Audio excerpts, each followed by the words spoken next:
Now I Know Birds by Melvin and Gilda Berger. See the birds? Some are big, and some are little. Some are brightly colored, and some are dark. But all birds have feathers. Feathers help keep birds warm, and they also help them fly. And all birds have wings.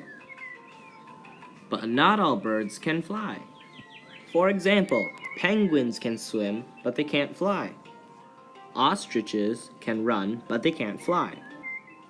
Birds eat lots of different types of food. Some eat bugs. Some eat berries.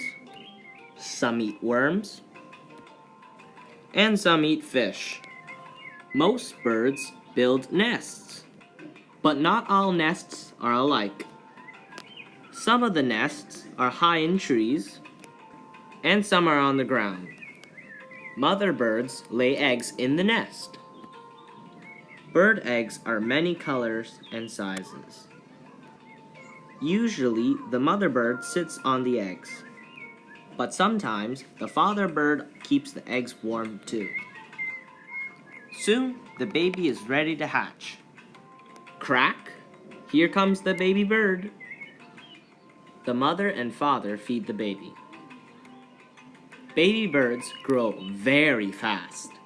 Then the young birds learn how to fly. Fly away safely.